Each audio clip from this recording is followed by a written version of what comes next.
देवराही माई की भजन सुनाने जा रही हूँ। अच्छा लगे तो लाइक शेयर कमेंट सब्सक्राइब आप लोग कीजिएगा। मन करे जाई के देवराही पर दिया ना जराई सासू जी।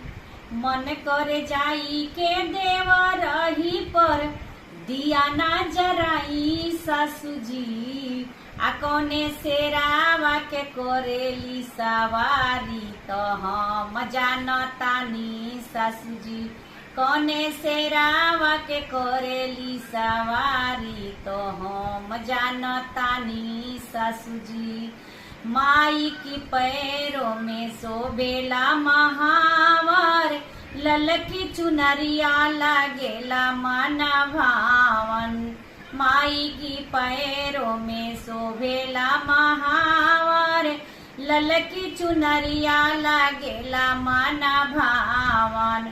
मन कर लाले लाले से नूरा हम माई के लगाई सासू जी।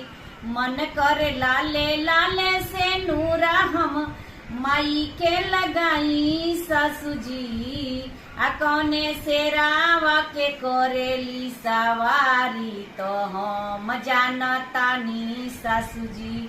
कौने से रावा के करेली सवारी तो हम जानतानी सासू जी। मन करे जाई के देवराही पर दिया ना जलाई सासू जी।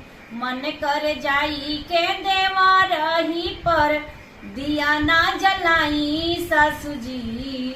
आ कौने से रावा के करेली सवारी तो हम जानतानी सासू जी।